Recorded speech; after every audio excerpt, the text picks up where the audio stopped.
성전 건축이 워낙 대단한 건축이다 보니까 건축만 마치면 그 이후에 모든 것이 해결될 것처럼 분위기가 형성되지 않습니까? 1절을 보면 보시죠.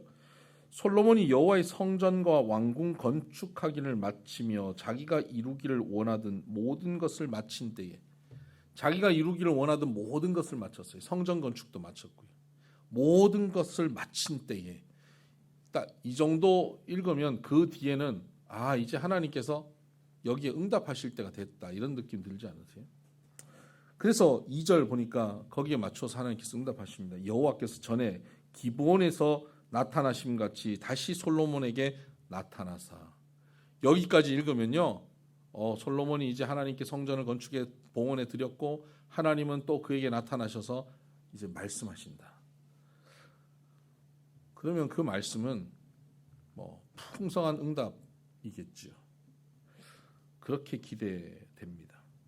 성전을 건축하고 나면 하나님께서 솔로몬에게 풍성한 응답을 주시고 복이 넘치게 해 주실까요? 성전이 된, 오늘 우리가 성전이 된 존재들인데, 오늘 우리가 성전이 되면 하나님의 복은 우리에게 보장된 것일까요? 성전 건축한 솔로몬과 이스라엘에게 그 복이 보장됐을까요? 이 질문을 한번 던져보고 싶습니다. 많은 분들이 교회에 신앙생활 열심히 하고 말씀에 은혜 받고 그래서 교회 봉사하고 하나님께 영광을 돌리고 교회 헌신하고 그러면 하나님께서 내 사업에도 내 가정에도 복을 막 넘치게 주실 거라고 생각하고 기대합니다. 그리고 또 우리 가정이 믿음의 가정으로 완전히 돌아서고 믿지 않는 배우자가 믿음 안에 돌아와서 함께 예배드리고 신앙생활을 하고 이러면 이제 우리 가정에 이제 복이 흘러 넘치겠다라는 기대를 가지게 되기도 합니다. 또 우리 가정은 기독교 2대, 3대, 4대 신앙생활을 하는 가정인데 이런 가정이기 때문에 하나님께서 우리에게 복 주실 거야, 복이 보장됐어 라고 생각하는 분들도 계십니다. 여러분, 우리가 성전을 이루고 가정 공동체, 교회 공동체를 통해 성전을 이루고 있지만 성전을 이루는 것으로 하나님의 복이, 다시 말하면 하나님이 우리에게 주시는 하나님의 나라가 우리에게 보장된 것은 아닙니다. 오늘 본문을 좀 더 자세히 읽어보죠. 하나님께서 성전 건축한 이후 솔로몬에게 어떻게 응답하셨는지를 보십시다. 3절을 볼까요?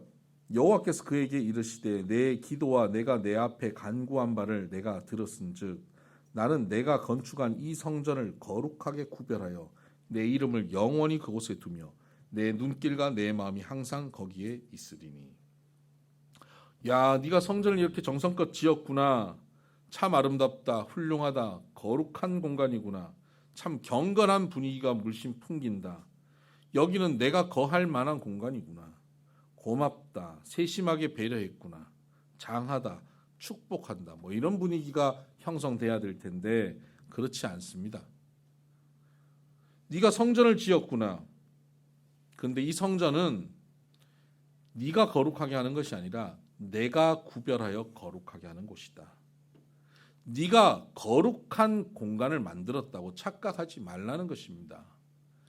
성전을 아무리 열심히 지었다고 해도 하나님께서 구별하여 주시지 않으면 그것은 하나의 건물에 불과하지 거룩한 성전이 될 수 없습니다.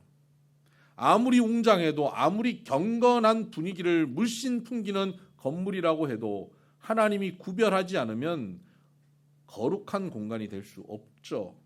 오늘 성전인 우리 교회 공동체와 가정 공동체도 마찬가지입니다.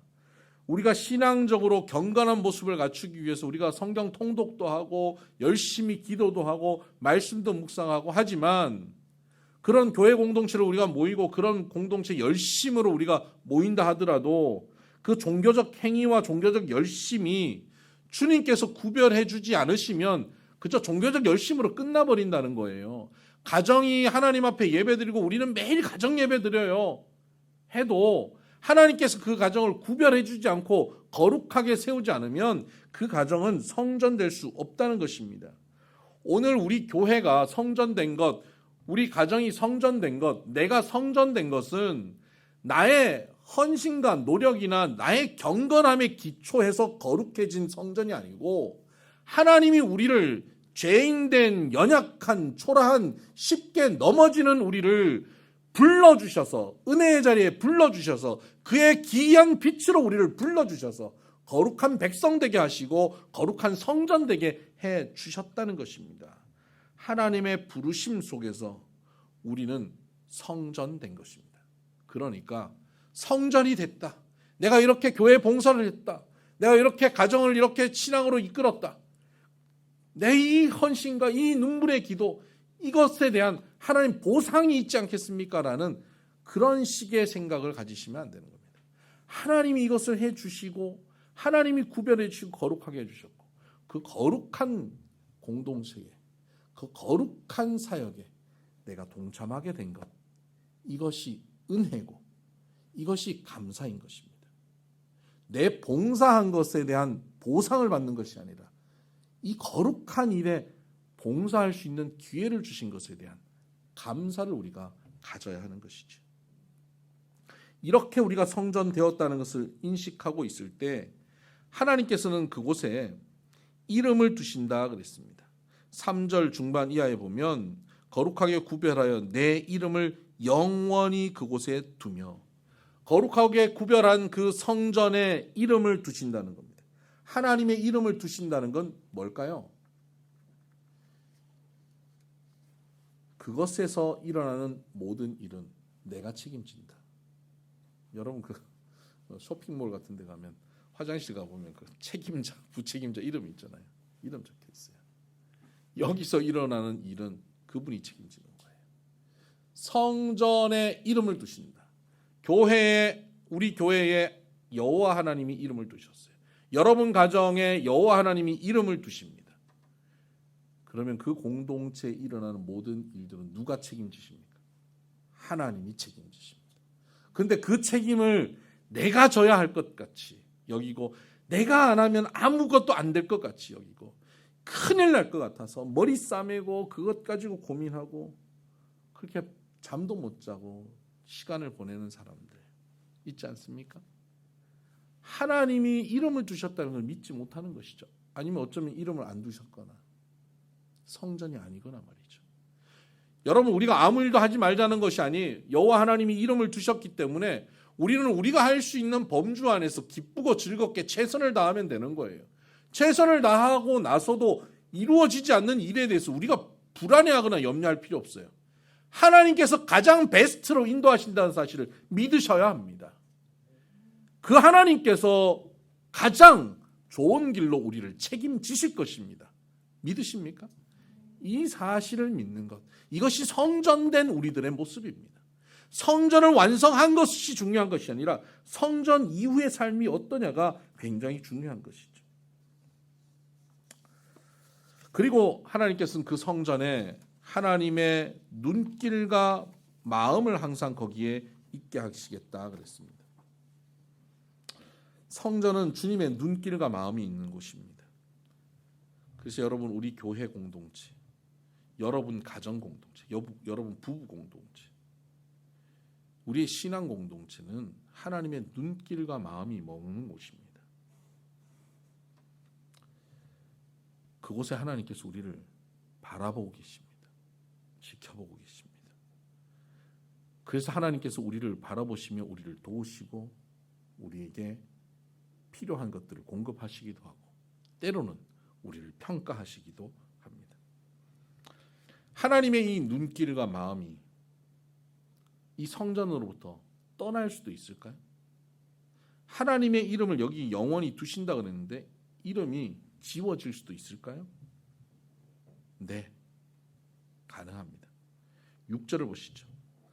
만일 너희나 너희의 자손이 아주 돌아서서 나를 따르지 아니하며 내가 너희 앞에 둔 나의 계명과 법도를 지키지 아니하고 가서 다른 신을 섬겨 그것을 경배하면 내가 이스라엘을 내가 그들에게 준 땅에서 끊어버릴 것이요 내 이름을 위하여 내가 거룩하게 구별한 이 성전이라도 내 앞에서 던져버리리니 이스라엘은 모든 민족 가운데서 속담거리와 이야기거리가 될 것이며 이 성전이 높을지라도 지나가는 자마다 놀라며 비웃어 이르되 여호와께서 무슨 까닭으로 이 땅과 이 성전에 이같이 행하셨는고 하면 대답하시기를 그들이 그들의 조상들을 애굽 땅에서 인도하여 내신 그들의 하나님 여호와를 버리고 다른 신을 따라가서 그를 경배하여 섬김으로 여호와께서 이 모든 재앙을 그들에게 내리심이라 하리라 하셨더라.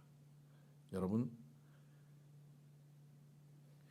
하나님의 백성들이 하나님이 약속하신 땅에서 성전을 짓고 살고 있음에도 불구하고 그들이 하나님의 말씀으로부터 돌아서고 하나님의 말씀을 따르지 않고 다른 신을 섬기고 경배하면 하나님께서는 그 땅에서 끊어버리고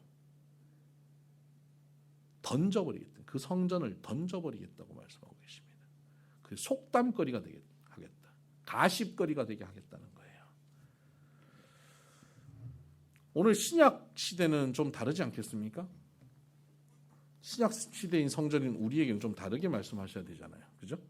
고린도전서 3장을 한번 보시죠. 고린도전서 3장 16절 17절 너희는 너희가 하나님의 성전인 것과 하나님의 성령이 너희 안에 계시는 것을 알지 못하느냐?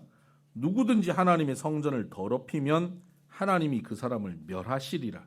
하나님의 성전은 거룩하니 너희도 그러하니라. 신약 시대에도 하나님은 동일하게 말씀하셔요. 성전을 더럽히면 멸하신다 라고 말씀하십니다. 자, 그러면 처음 솔로몬 성전과 이제 예수님께서 궁극적으로 이루려고 하셨던 성전인 교회 공동체, 가정 공동체인 우리 오늘 이 성전, 이것이 솔로몬 성전보다 더 분명한 성전인데요. 솔로몬 성전과 오늘의 이 성전이 동일하게 경고를 받고 있어요. 솔로몬 성전의 한 경고가 뭡니까? 나를 떠나서 너희가 다른 신을 섬기면 내가 너희를 버릴 것이다. 오늘 우리 성전인 우리 공동체를 향해서 하나님 말씀하신 거 뭐죠? 이 성전을 더럽히면 멸한다. 그럼 두 가지를 동일선상에서 보면요, 나를 떠나서 다른 신을 섬기는 것이 곧 성전을 더럽히는 것입니다. 성전을 더럽히는 게 뭐지? 나를 떠나서 다른 신을 섬기는 거죠. 나를 떠나서 다른 신을 섬긴다는 게 뭘까요? 종교를 바꾼다는 걸까요?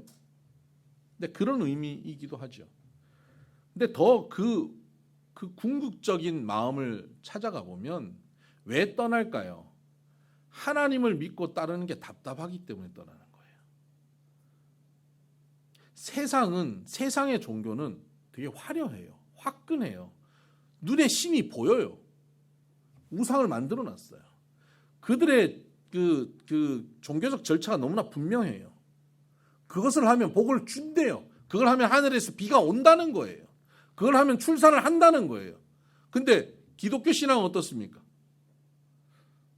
열심히 예배를 드려도 하나님의 뜻이 있으시겠지 이래요. 뭐 출산 된다 이런 거 없어요. 하나님이 가장 선하신 길로 인도하실 거야. 하나님께 예배 열심히 드는데 고난이 와요. 고난 중에 하나님이 말씀하시는 거야. 이래요. 너무 답답한 거예요. 근데 그쪽 우상 숭배는 거기 가면 이거 열심히 하면 복 주셔. 이거 열심히 하면 너 애 좋은 대학 들어가. 이거 열심히 하면 네 사업 풀려. 명확한 답을 줘요. 그래서 우상 섬기는 거예요.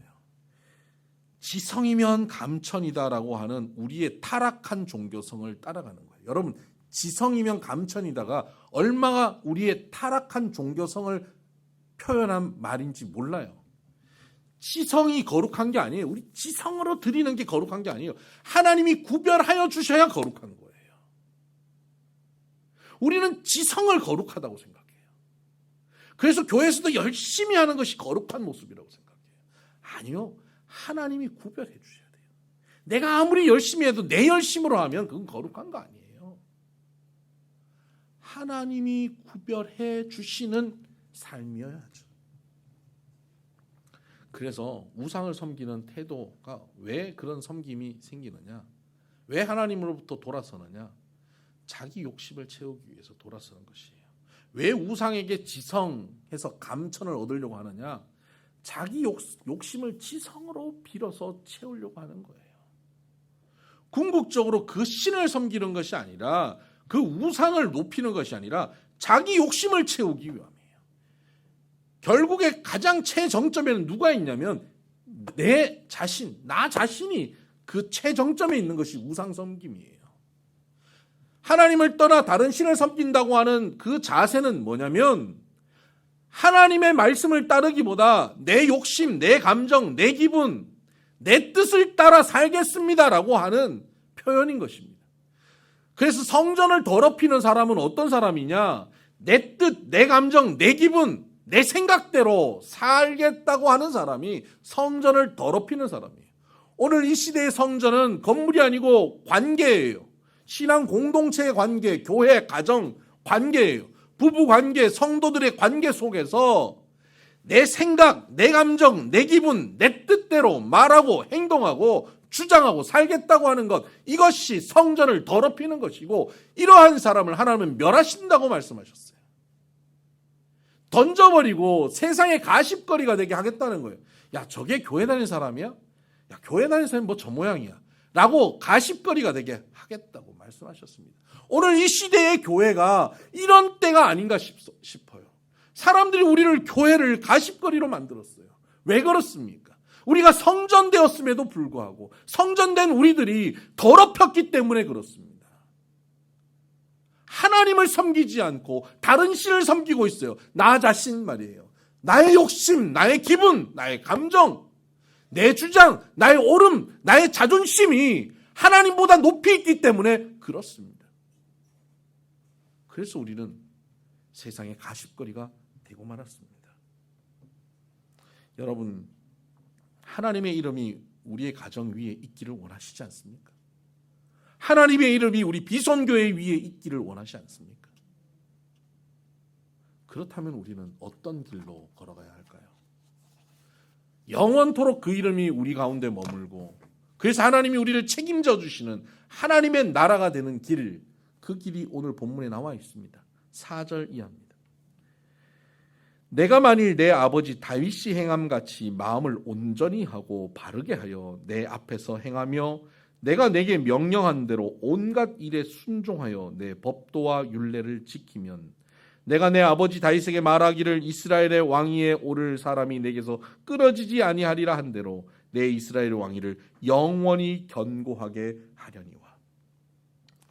다윗이 행한 같이 마음을 온전히 하고 바르게 하여 내 앞에서 행하면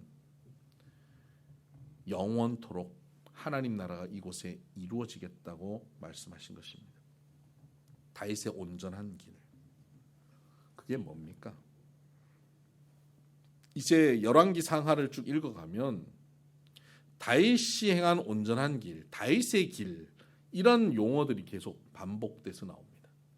이 왕은 다윗의 길로 행하지 않았다. 다윗의 길로 행하였다.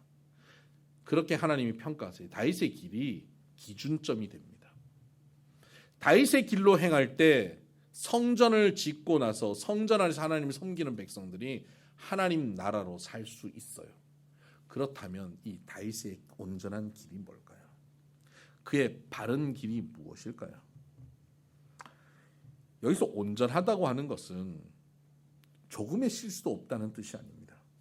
다윗도 죄를 지었고 넘어진 적이 있습니다. 그러나 그는 다시 주 앞으로 돌아와 회개하고 엎드리고 회복됩니다. 온전하다는 것은 조금의 실수도 없이 살았다는 것이 아닙니다. 여기서 바른 길에 초점을 맞춰봐야 됩니다. 바르다, 온전히 하고 바르게 하여 내 앞에 행하였다라고 되어 있지 않습니까? 바르게 행했다. 바르게 했다는 것은 곧다, 정직하다, 쭉 뻗었다는 뜻입니다. 하나님을 향하여서 쭉 뻗어서 곧게 가는 겁니다. 다른 세상을 향해서 흩어지는 것이 아니에요. 다른 길로 목표를 바꾸어서 가는 것이 아니라 하나님을 향해서 쭉 가는 거예요.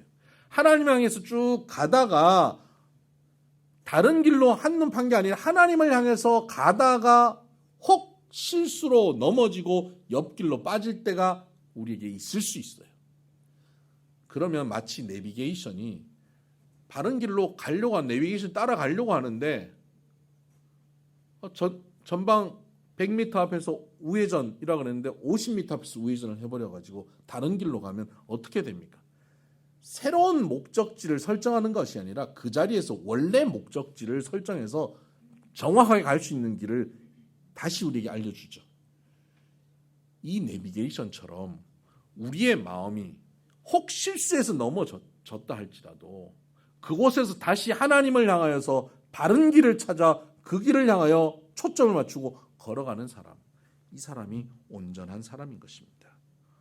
즉 온전한 삶은 실수가 없고 죄를 짓지 않고 넘어지지 않는 삶이 아니라 실수하고 죄 짓고 넘어질지라도 그의 방향이 늘 하나님을 향하고 있고 또다시 그 하나님을 향해 걸어가게 된다면 그것이 온전한 길이요 바른 길인 것입니다. 이런 바른 길을 우리 모두 걸어가게 되기를 바랍니다. 여러분들은 이 바른 길을 걸어가고 계십니까? 여러분의 걸음은 지금 바른 길로 가고 계시는 걸까요? 하나님께서는 우리들이 정말 바른 길로 가고 있는지를 점검할 수 있는 시간들을 간혹 주십니다. 그리고 그 시간을 통해서 하나님은 우리가 바른 길로 가고 있는지를 하나님도 확인하시는 시간들이 있습니다. 다윗에게도 이렇게 그의 길이 바른 길로 갔는지에 대한 하나님의 중간 점검들이 계속 있었고 그 테스트를 통해서 합격하면서 그가 바른 길로 온전한 길로 계속 가는 사람이 되었습니다. 믿음의 조상 아브라함에게도 하나님은 이런 테스트를 통해서 이삭을 바치는 그 순간 이제야 네가 나를 경외하는 줄 알겠노라고 말씀을 하셨어요. 그렇게 하나님은 그런 테스트, 하나님의 사람들을 그의 삶의 여정 가운데 하나님께서 테스트를 통해서 우리의 마음이, 우리의 걸음이 하나님을 향하여 바르게 가고 있는지를 계속 확인하셔서 궁극적으로 그 길로 나아오도록 이끌어 주십니다.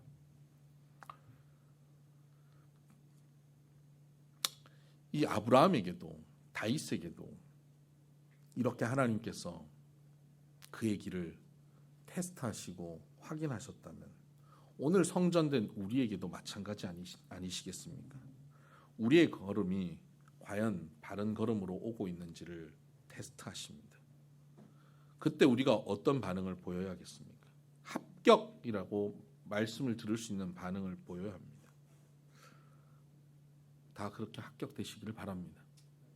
자, 그렇다면 지금부터 제가 학원 강사 분위기로 그 합격할 수 있는 길을 알려드리겠습니다. 네, 하나님이 테스트하시는 유형이 있어요. 시험 유형. 다윗의 삶을 보면 하나님께서 다윗의 삶 가운데서 테스트하시면서 내가 원하는 길로 바로 오고 있구나 하고 테스트하시고 그 길로 오고 있는 걸 확인하시고 그 다음 단계로 끌고 가시는 모습들이 반복돼서 나오는데요. 제가 사무엘 상하를 묵상하면서 하나님께서 결정적으로 보신 순간을 한 4장면을 뽑아봤습니다. 다윗의 삶 속에서 하나님이 결정적으로 보셨던 그 테스트의 순간. 첫 번째는 다윗이 사울 왕을 죽일 수 있는 순간이었습니다. 사울 때문에 억울하게 도망다니고 그 얼마나 비참한 삶을 삽니까? 사울만 죽으면 끝나는 거예요. 자기를 지지하는 세력이 상당히 많습니다. 사울을 죽여도 괜찮아요. 그런데 굴 속에 숨었을 때 사울이 발을 가리러 들어왔습니다. 부하들이 사울을 죽이자고 합니다. 그 순간 죽일 수 있는 결정적인 순간이었습니다. 한 번에 모든 것이 해결될 순간이에요. 자기의 억울함을 풀 수 있고 힘든 것이 해결되는 순간, 복수할 수 있는 순간입니다. 그 순간 하나님께서 그의 마음을 보셨습니다. 그는 그때 칼을 내려놓습니다. 그는 사울을 죽이지 않습니다. 하나님이 기름 부으신 자를 내가 죽이지 않겠다. 내가 판단하지 않겠다라는 것입니다. 하나님이 판단하실 것이다라고 자기의 판단을 유보합니다. 하나님께 맡겨드립니다. 옆에 있는 사람들은 속이 터져요. 답답해요. 그 순간 하나님께서 그를 합격시키신 겁니다. 다음 단계로 넘어가는 겁니다. 여러분, 이 유형을 통과하셔야 됩니다.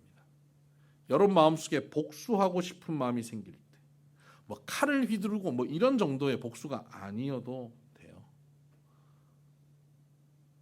부부간에 말싸움 하다가 요번엔 내가 이렇게 해갖고 한번 이겨 먹어야지. 이런 정도의 복수도 마찬가지예요. 그런 순간에 이겨 먹고 싶은 그 순간 하나님께 하나님의 시선이 머물고 있다는 사실을 인식하시고 하나님께 정확한 반응을 해드려야 합니다. 모든 인간관계 속에 특히 신앙 공동체의 관계 속에서 이런 순간이 올 때가 있습니다. 받은 만큼 대갚아주고 그동안 억울했던 걸 풀 수 있는 그런 순간, 그 억울함을 내 힘으로 풀어도 되는 그런 순간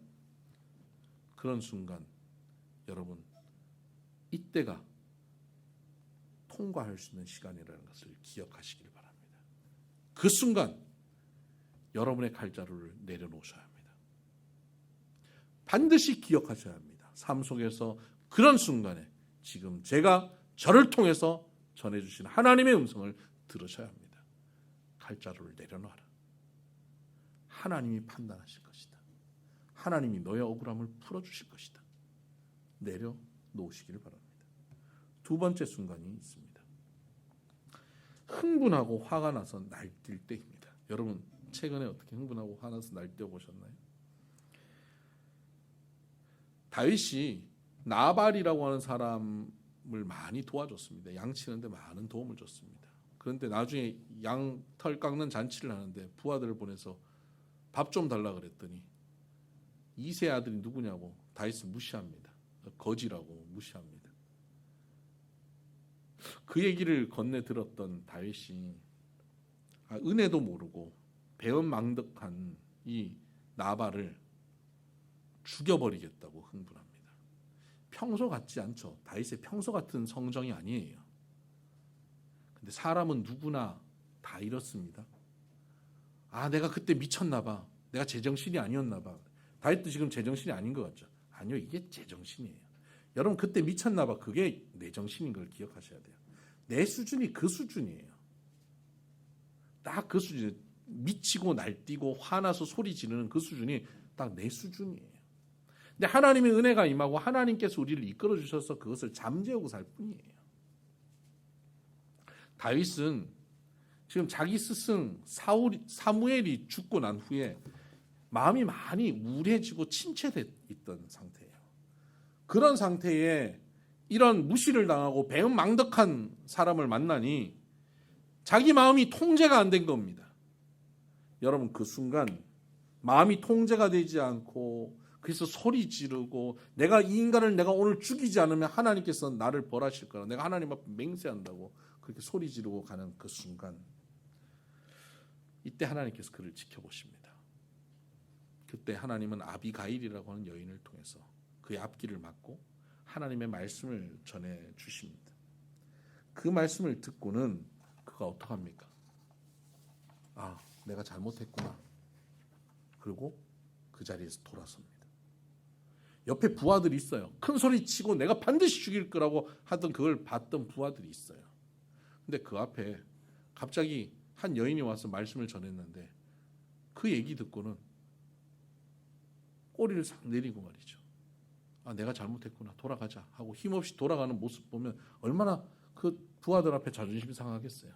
틀린 걸 알아도 그냥 이거 소리 질렀던 게 있어가지고 그 분위기가 있어서 그냥 그대로 끌고 가지 않겠습니까? 이게 고집스러움이거든요. 이게 어리석음이에요. 한번 화내면 그 화내를 주체하지 못하고 끝까지 밀어붙여버리는 이 어리석음이 우리에게 있어요. 그런데 하나님께서 그때 말씀을 들려주셔요. 그때 돌아설 수 있는 것. 이것이 합격입니다. 지난주에 바이블 톡톡 하는데 한 가정이 공개할 수는 없습니다만 아름아름 물어보시길 바랍니다. 한 가정이 부부싸움 했는데 남편이 자꾸 말씀을 들이밀더래요. 막 화가 나더래요. 말씀 치우라고. 괜히 거기에 중요한 희생자는 접니다. 저 설교를 자꾸 틀어갖고 갖다 놓으니까 저를 얼마나 욕하겠어요. 그 목소리 치우라고, 그 얼굴도 보기 싫다고 그러지 않겠습니까? 네, 괜히 그때 저를 사용하지 말고 그냥 성경을 사용하시길 바랍니다. 근데 그렇게 들이미는 거 참 그 어리석은 행동이에요. 쉽지 않아요. 그때 그렇게 들이밀면 안 돼요. 그 말씀이 내 삶 속에 녹아서 내 삶이 말씀이 되어서 다가가야 되죠. 어쨌든 상대가 어떤 형태로 다가왔던 말씀이 다가오면 그 말씀에 내가 제대로 반응해야 합니다. 그 말씀에 내가 순종해야 합니다. 그 말씀 앞에 고개 숙여야 합니다. 흥분해서 화가 나고 소위 뚜껑이 열렸다라고 할 때 그때 주님이 여러분을 주목하고 계십니다. 그때 하나님 말씀이 들리면 여러분의 그 순간의 감정과 다르게 행동하기를 기대하고 계십니다. 그런데 여러분 어떻게 반응하십니까? 못 들은 척하지 않습니까? 아니야, 이건 나 들으라고 하는 거 아니야. 이건 저 목사님이나 장로님이나 하는 거야. 이거 뭐해? 난 평신도야. 내가 왜 이걸 해? 하고 안 들은 척하지 않으십니까? 난 그냥 수준이 안 돼. 내 수준은 이 말씀 못 순종 못해. 그러면 수준이 되도록 굉장히 긴 광야 생활, 굉장히 깊은 광야 생활을 할 수밖에 없습니다. 성전의 풍성한 은혜가 누려질 수 있고 하나님 나라가 누려질 수 있는 여건이 다 갖추어져 있음에도 불구하고 그 순간 내 성질에 이기지 못해서 그 하나님 나라를 누리지 못하게 되는 어리석은 사람이 되는 것입니다. 그 성질 때문에 내 가정에, 우리 신앙 공동체에 하나님 나라가 누려지지 못할 수 있습니다. 세 번째입니다.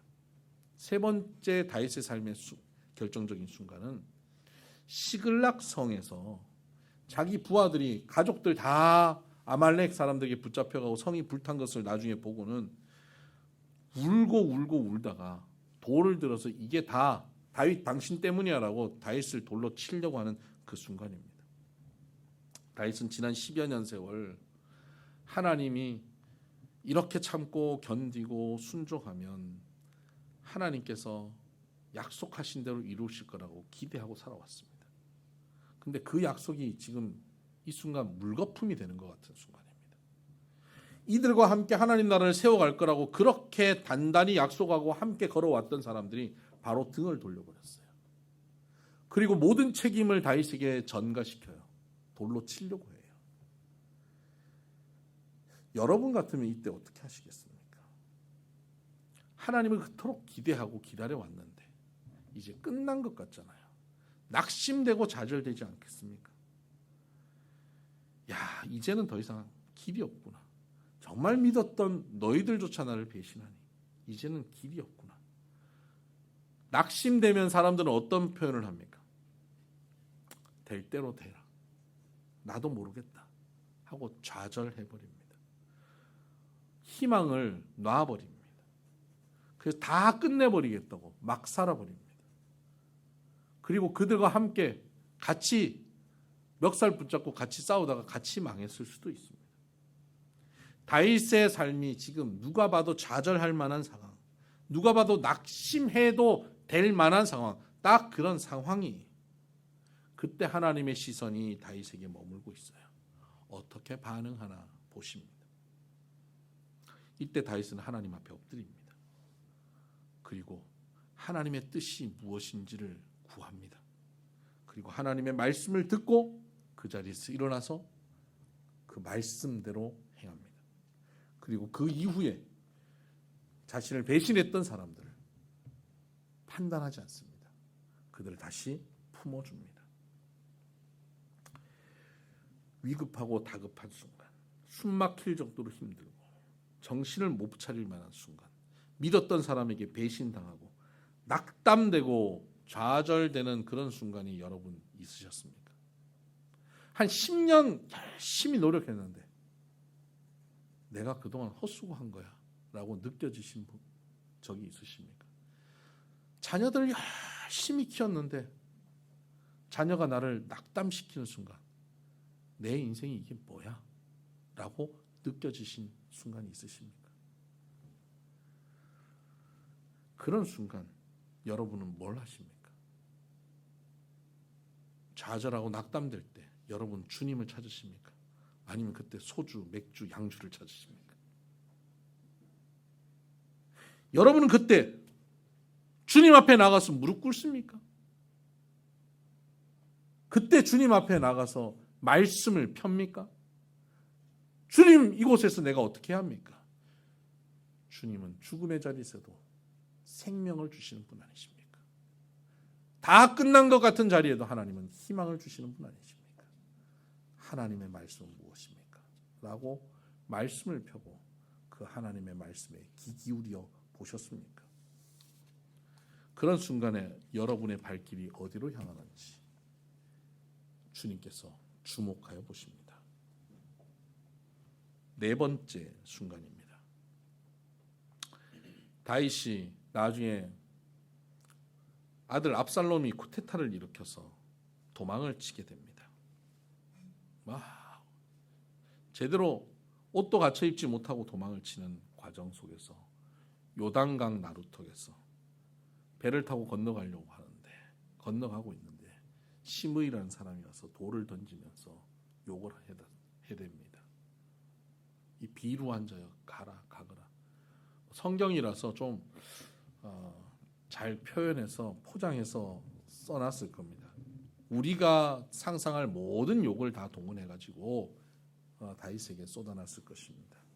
그때 다윗의 부하들이 제가 가서 저놈의 목을 베고 오겠습니다. 그럽니다.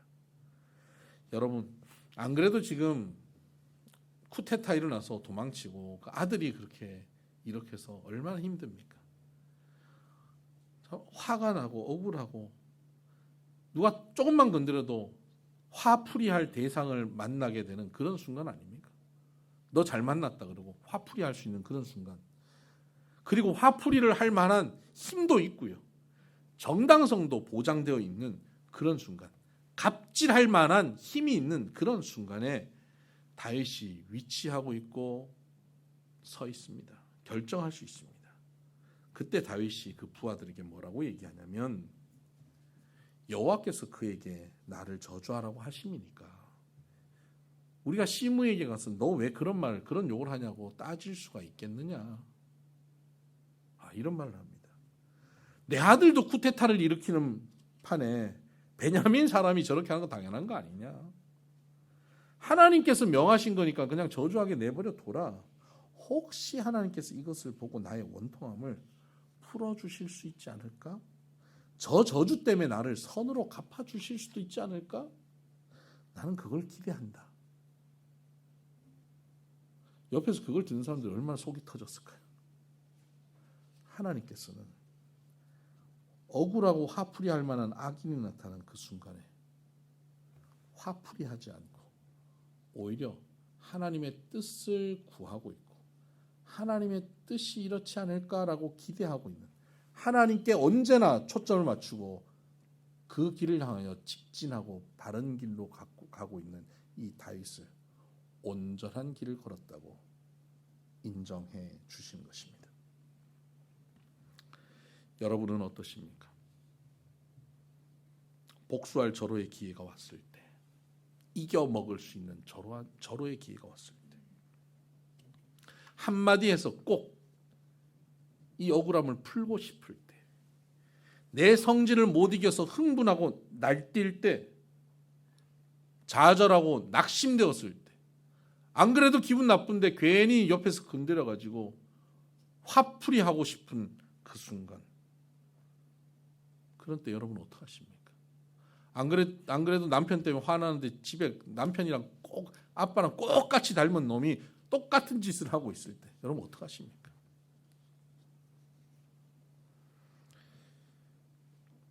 이럴 때 하나님께서 우리의 삶을 가장 베스트로 인도하실 것이라고 믿고 그 순간의 감정과 그 순간의 나의 판단을 유보하는 것이 필요합니다. 그때 말을 하지 않아야 합니다. 그때 멈춰야 합니다. 그렇게 멈추고 말을 하지 않고 유보하는 사람을 향해서 우리는 흔히 뭐라고 얘기하냐면, 야, 저 사람 부처다, 이렇게 얘기합니다. 부처가 아닙니다. 그 사람은 부처가 아니에요. 그 사람도 완전한 죄와 연약함과 치사함이 가득한 사람이에요. 그런데 자기가 아는 거예요. 내가 얼마나 연약하고 치사하고 치졸하고 죄인인 존재인지 자기가 알아요. 나 자신을 내가 믿지 못하는 존재인 것을 다윗이 아는 거예요. 그리고 하나님만 믿을 수 있구나를 아는 거예요. 지금 내가 결정하고 판단하고 행동하는 것을 믿을 수 없는 행동이라는 것을 아는 거예요. 하나님만 믿기 때문에 나의 판단과 결정과 내가 성질 부리는 것과 나의 복수하는 것을 유보하는 것입니다. 하나님께서 가장 선으로 인도하실 것이다 라고 그분께 맡기는 것입니다. 그것이 바른 길입니다. 우리가 아무리 신앙의 대가 오래된 기독교 가정을 이루고 있다 할지라도, 우리 교회가 아무리 좋고 거기서 내가 중직을 맡아서 봉사하고 헌신하고 있다 할지라도 우리에게 하나님 나라가 보장된 것이 아닙니다. 그 가운데서 그 성전 이후에 우리의 걸음이 하나님을 향한 바른 걸음이어야 합니다. 결정적인 순간에 나의 판단과 성질과 욕심과 감정을 멈추고 가장 선으로 인도하신 하나님을 바라보십시다. 그분이 말씀하시는 것이 무엇인지를 귀 기울여 보십시다. 성전이 된 우리에게 임재하신 성령님께서 우리에게 말씀하시고 가르치시고 인도하시는 것이 무엇인지 귀 기울일 줄 아는 겸손함을 갖추십시다. 주님보다 앞서지 않고 내 생각으로 판단하지 않고 주님 손에 내 삶을 들여서 인도함을 받는 저와 여러분 되기를 주의 이름으로 축복합니다. 기도하십시다.